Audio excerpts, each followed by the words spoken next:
पश्चिम Asia में Iran और Israel के बीच छिड़ी जंग अब सिर्फ दो देशों तक सीमित नहीं है। इस युद्ध की लपटों ने पूरे क्षेत्र को अपनी चपेट में ले लिया है। मिसाइल हमलों, ड्रोन अटैक और गिरते मलबे ने कई देशों की अर्थव्यवस्था और सुरक्षा को हिलाकर रख दिया है। अमेरिका और इजरायल के डबल अटैक से ईरान के परमाणु केंद्र, मिसाइल लॉन्चर्स और सरकारी इमारतों को भारी नुकसान पहुंचा है। तो वही ईरान के पलटवार से इजरायल के तेल अवीव में इमारतों को नुकसान पहुंचा है। इधर ईरान के मिसाइल अटैक से यरूशलेम में धार्मिक स्थलों को भी नुकसान पहुंचा है। इस युद्ध की वजह से लेबनान से अभी तक करीब 84,000 लोग अपना घर छोड़ने को मजबूर हो गए। लगातार वहां से पलायन हो रहा है। कुवैत में ईरान के अटैक की वजह से अमेरिकी दूतावास को नुकसान पहुंचा है। यूएई की बात कर लेते हैं तो यूएई में दुबई और दूसरे शहरों के एयरपोर्ट्स और होटल्स को ईरान ने निशाना बनाया है। सऊदी अरब के रियाद में रास तनूरा तेल रिफाइनरी पर अटैक से भारी तबाही की खबर सामने आ रही। तो वहीं जंग की वजह से मिस्र के सुएज नहर से होने वाला व्यापार ठप हो गया है। हिंद महासागर में श्रीलंका के पास समंदर में भी भीषण जंग देखने को मिल रही है। यहां पर अमेरिकी पनडुब्बी ने ईरानी युद्धपोत को डुबो दिया। यानी कि जिस तरीके से इजरायल, ईरान और अमेरिका के बीच ये युद्ध जो है लगातार भड़कता हुआ नजर आ रहा है। अब मिडिल ईस्ट में तनाव और ज्यादा बढ़ रहा है। लेकिन इजरायल पर ईरान ने एक बार फिर से बहुत बड़ा हमला किया है। ईरानी सेना ने इजरायल पर मिसाइलों की बारिश कर दी है। हमले में इजरायल को बड़े नुकसान का दावा यहां पर किया जा रहा है। तो देखिए, इजरायल एक तरफ लगातार अटैक कर रहा है तो वहीं ईरान की तरफ से भी पलटवार किया जा रहा है। ये देखिए कि किस तरीके से मिसाइल अटैक यहां पर इजरायल की तरफ से की गई, जिसके बदले में ईरान ने भी कई मिसाइलें दागी हैं और एक के बाद एक प्रहार जो है और ज्यादा भीषण और घातक होता हुआ नजर आ रहा है।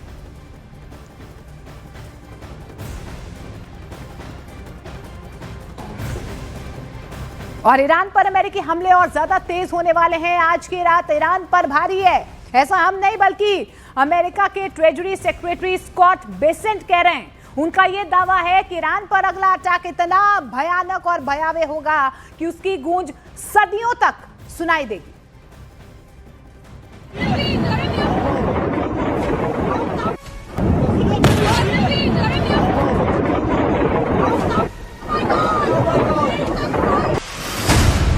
ईरान पर भारी आज की रात।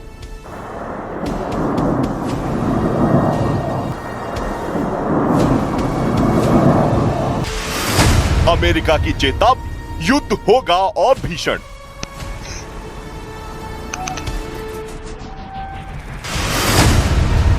ईरान पर होगा सबसे घातक हथियारों से हमला।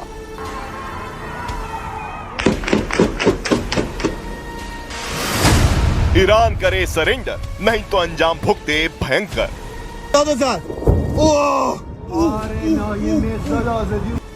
महायुद्ध का नया पड़ाव अब और भयानक होने जा रहा है। इतना भयानक ही जिसकी कल्पना करना भी मुश्किल है, क्योंकि पहले ही युद्ध में मिसाइल और बम रॉकेट से हमले की रफ्तार तेज है। अमेरिकी लड़ाकू विमानों से लगातार बम वर्षा हो रही है।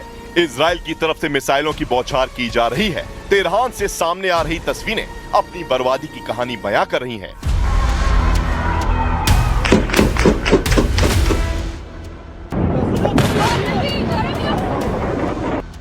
इस बीच अमेरिका ने ईरान के खिलाफ अपनी सैन्य कार्रवाई को और तेज करने का ऐलान कर दिया है। अमेरिकी ट्रेजरी सेक्रेटरी स्कॉट बेसेंट ने ईरान में अब तक के सबसे बड़े हमले की चेतावनी दी है। स्कॉट बेसेंट ने धमकी दी कि ईरानी मिसाइल लॉन्चरों को तबाह कर दिया जाएगा। ईरान में बमबारी इतनी भयंकर होगी कि उसकी मिसाइल फैक्ट्रियां मिट्टी में मिल जाएंगी।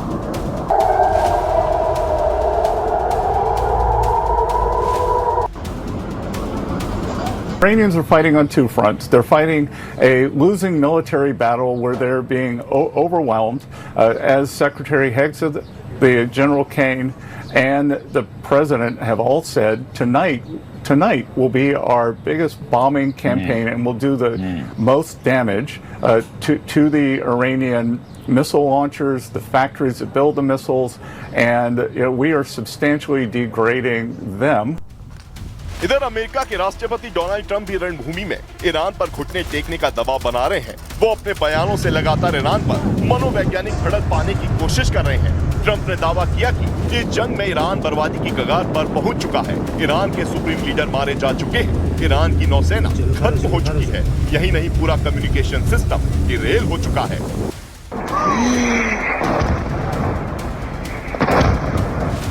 By the way, in Iran, we're doing very well.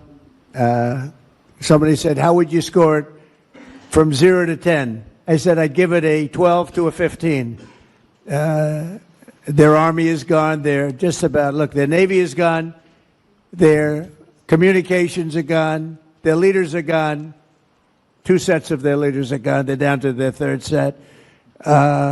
Their air force is wiped out entirely. Trump के दावों और यूएस सेक्रेटरी की धमकियों ने हालात को और विस्फोटक बना दिया है। इंटरनेशनल मीडिया रिपोर्ट्स में दावा किया जा रहा है कि ट्रंप ईरान में जमीनी स्तर पर अमेरिकी सैनिकों को उतार सकते हैं।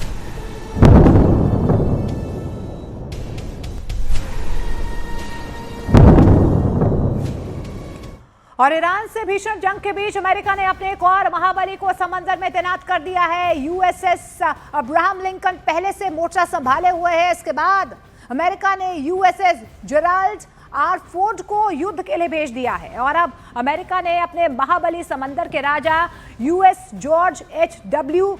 बुश को युद्ध क्षेत्र में उतार दिया है।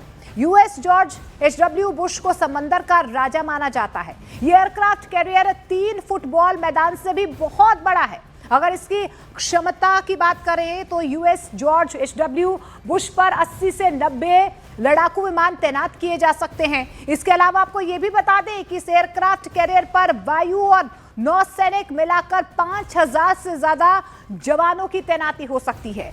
USS George एच.डब्ल्यू. बुश 2 परमाणु रिएक्टर से लैस है और इस पर अत्याधुनिक रडार सिस्टम भी मौजूद है जो इसे दुश्मन के हमले से बचाता है।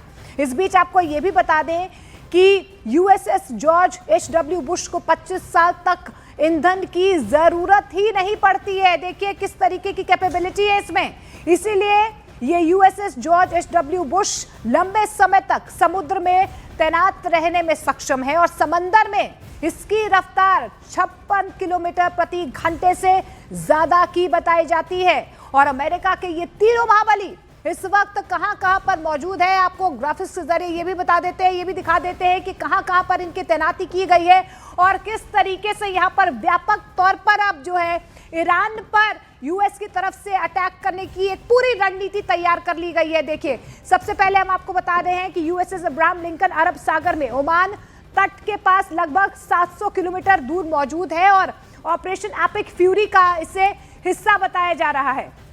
इसके अलावा आपको बता दें कि यूएसएस जेराल्ड आर फोर्ड लाल सागर में एक्टिव है, लाल सागर में ही एक्टिव है और ऑपरेशन एपिक फ्यूरी का ये भी हिस्सा रहा है। इसके साथ साथ आपको ये भी बता दें कि यूएसएस जॉर्ज एच.डब्ल्यू. बुश वर्जीनिया के पास ड्रिल पूरी करने में, ये देखिए यहां पर वर्जीनिया के पास ड्रिल पूरी करने के बाद मिडिल ईस्ट की ओर रवाना हो चुका है और इस वक्त अटलांटिक महासागर में ये यूएसएस जॉर्ज एच.डब्ल्यू. बुश यहां पर इसकी तैनाती अमेरिका की तरफ से इस बाहुबली की, इस महाबली की एंट्री जो है अब इस पूरे वॉर में हो चुकी है।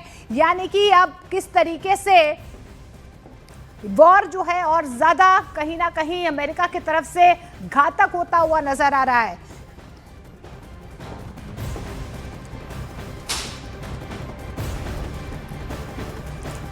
अब आपको अमेरिका इजराइल बनाम ईरान महायुद्ध की 25 बड़ी खबरें दिखाते हैं।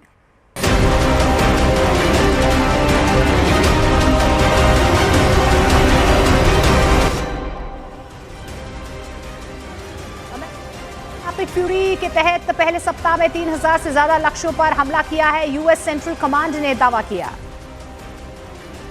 ईरान से युद्ध के बीच अमेरिकी सेना का बड़ा बयान। अमेरिकी सेना ने अब तक ईरान के 43 युद्धपोतों को नष्ट करने का दावा किया।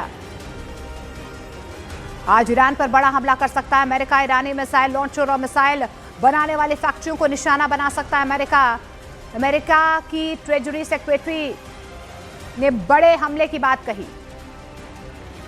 ईरान ने ड्रोन से इराक के बसरा में एनर्जी इंफ्रास्ट्रक्चर पर हमला किया है। हमले में baker हॉजर्स facility, Rumela oil field और बसरा एयरपोर्ट को नुकसान पहुंचा है। इजरायल का तेहरान पर भीषण हवाई हमला। इजरायल ने मेराबाद एयरपोर्ट को बनाया निशाना। हमले में एयरपोर्ट पर विमान में लगी भीषण आग। संयुक्त राष्ट्र में ईरान के स्थायी प्रतिनिधि अमीर सईद इरावनी का बयान, बोले अमेरिका और इजरायल ईरान के शहरों पर बड़े हमले कर रहे हैं। इरावनी का घनी आबादी वाले इलाकों पर बम बरसाने का दावा। ईरान की तरफ से भी इजरायल में लगातार मिसाइल अटैक हो रहे हैं। हमले को लेकर इजरायल में लगातार सायरन्स की आवाज सुनाई दे रही है। इजरायल अमेरिका से युद्ध के बीच ईरान में महसूस किए गए भूकंप के तेज झटके। ईरान के बंदर अब्बास में 4.1 तीव्रता के भूकंप के झटके महसूस किए गए। ईरान से युद्ध के बीच इजरायल को हथियार बेचेगा अमेरिका। अमेरिका के विदेश विभाग ने इजरायल को $151 मिलियन कीमत के हथियार बेचने की मंजूरी दे दी। ईरान से युद्ध के बीच पश्चिम एशिया में तीसरा एयरक्राफ्ट कैरियर तैनात करेगा अमेरिका। फॉक्स न्यूज चैनल का बहुत बड़ा दावा। ईरान ने इराक के एरबिल में किया बड़ा ड्रोन हमला। अमेरिकी कॉन्सुलेट के एयर डिफेंस सिस्टम ने हमले को नाकाम कर दिया। ईरान से युद्ध के बीच मिडिल ईस्ट से अमेरिकी नागरिकों के स्वदेश लौटने का सिलसिला जारी। 28 फरवरी के बाद 27,000 अमेरिकी नागरिक अपने देश लौटे। युद्ध के बीच ईरान का यूएई में बड़ा हमला। ईरान ने दुबई में अमेरिकी सैन्य बेस को निशाना बनाया। ईरान पर अमेरिकी राष्ट्रपति ट्रंप का बड़ा बयान। ट्रंप ने ईरान की नौसेना, वायुसेना और संचार व्यवस्था को खत्म करने का दावा किया है। ट्रंप बोले अमेरिका को युद्ध में 10 में से 15 नंबर। ईरान युद्ध की वजह से बांग्लादेश में भी तेल संकट। ढाका में पेट्रोल पंप्स पर तेल लेने के लिए लोगों की लंबी लंबी कतारें नजर आ रही हैं। यूएस, इजरायल और ईरान युद्ध के बीच पाकिस्तान में 55 रुपए प्रति लीटर बढ़े पेट्रोल और डीजल के दाम। पाकिस्तान में पेट्रोल पंप पर तेल लेने के लिए लगी लंबी लंबी कतारें। ईरान से युद्ध के बीच अमेरिका में भी बढ़ी पेट्रोल डीजल की कीमतें। अमेरिका में एक हफ्ते में पेट्रोल की कीमत करीब 11% बढ़ी। डीजल की कीमतों में भी करीब 15% की उछाल। इजरायल के तेल अवीव पर ईरान का एक और बहुत बड़ा हमला। ईरान ने तेल अवीव पर दागी ताबड़तोड़ मिसाइलें। आयरन डोम ने कई मिसाइलों को आसमान में ढेर किया। ईरान के तेहरान में रेवोल्यूशनरी गार्ड्स के एक अहम सेंटर पर इजरायल ने बड़ा हमला किया है। हमले में रेवोल्यूशनरी गार्ड्स के वकदाद बेस पूरी तरह से तबाह करने का दावा किया गया। ईरान के कज़विन स्थित स्कूल के पास हुए अमेरिकी इजरायल हमले का ये सीसीटीवी फुटेज आया सामने। हमले में युद्ध के पहले दिन एक किशोर की हुई थी मौत। इजरायल ने ईरान में 80 से ज्यादा फाइटर जेट से हमला करने का दावा किया है। तेहरान और मध्य ईरान में सैन्य ठिकानों पर इजरायल की एयर स्ट्राइक। IRGC, इमाम Hussain military university, ballistic missile storage, underground command centre और लॉन्च साइट्स को बनाया गया निशाना।